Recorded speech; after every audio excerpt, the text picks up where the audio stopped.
यानंतरची बातमी आहे बीडमधून। राष्ट्रवादीच्या खासदार सुप्रिया सुळे आज बीड दौऱ्यावरती होत्या।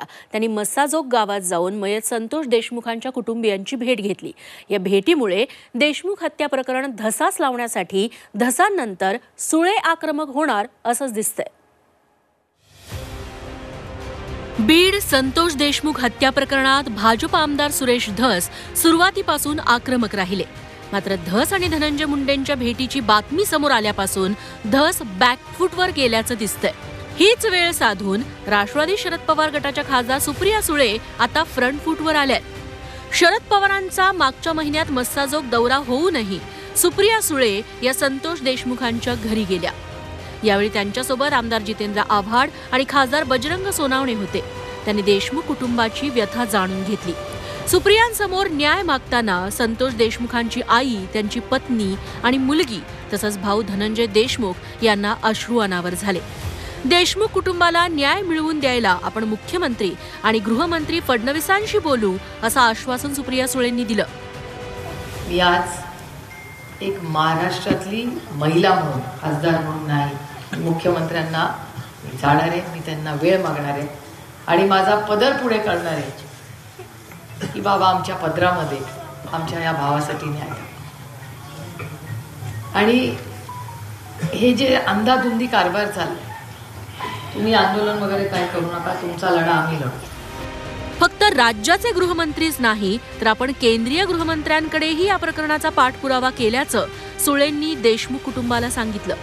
8 दिवसापूर्वी बाप्पा आणि मी आम्ही अमितभाई शाहना परत जाऊन भेटून आलो आणि त्यांनी आम्हाला शब्द दिलाय की ते जातीने लक्ष या विषयात जाते।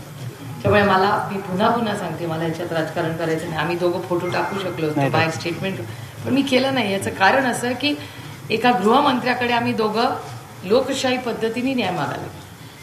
बाप्पा आधी भेटून आले होते, आम्ही परत परवा भेटून आलो आणि माझी अतिशय विनम्रपणे, प्रांजळपणे त्यांना हात जोडून विनंती की बाबा ह्याच्यामध्ये मग पोलीस असू दे, अधिकारी, कोणीही गुन्हेगार असो, त्याची गय करू। इतकंच नाही तर संतोष देशमुखांची हत्या झाल्यानंतर मागच्या 69 दिवसांपासून आरोपी कृष्णा आंधळे अजूनही पोलिसांना सापडला नाहीये ना त्याचा मोबाईल पोलिसांच्या हाती लागलाय। त्यावरूनही सुप्रिया सुळेंनी आग्रहाची मागणी केली आहे। आणि मला कृष्णा आंधळेचा सीडीआर फोन पडला, कुठे गेला फोन? सीडीआर काढा तुम्ही, फोन असा जातो कुठे? आम्हाला सीडीआर पाहिजे। कृष्णा आंधळे आणि प्रत्येक जे 7 लोक अटक झाले त्यांचा सीडीआर हा फोनचा मिळालाच पाहिजे आणि याच्यासाठी आपण सगळे मिळून लढा लढू। सुप्रिया सुळेंच्या भेटीनंतर संतोष देशमुखांचे भाऊ धनंजय देशमुख यांनी मुंडे बहीण भावावर अप्रत्यक्ष निशाणा साधला। शरद पवारांपासून सुप्रिया सुळेंपर्यंत सगळे भेटून गेले, मात्र त्या दोघांनी अजूनही आपल्या कुटुंबाची भेट घेतली नाही अशी खंत त्यांनी बोलून दाखवली। तशी ह्या जे तुम्ही आता मागं 2 नावं घेतले त्या लोकांनी काही कुठली गोष्ट या न्यायाच्या लढाईमध्ये फक्त न्याय मिळाला पाहिजे याच्या व्यतिरिक्त दुसरी कुठलीच गोष्ट बोलले नाहीत, ही मोठी खंत आहे। फक्त देशमुख कुटुंबच नाही तर 2023 मध्ये बीडमध्ये हत्या झालेल्या महादेव मुंडेंच्या कुटुंबाची भेट घेऊन त्यांच्या प्रकरणाचा पाठपुरावा करण्याचं आश्वासन सुप्रिया सुळेंनी दिलं। मात्र सुप्रियाताईंनी आवाहन करूनही ज्ञानेश्वरी मुंडे या आंदोलनावर ठाम आहे। मला जितक्या लवकर होईल तितक्या लवकर न्याय पाहिजे।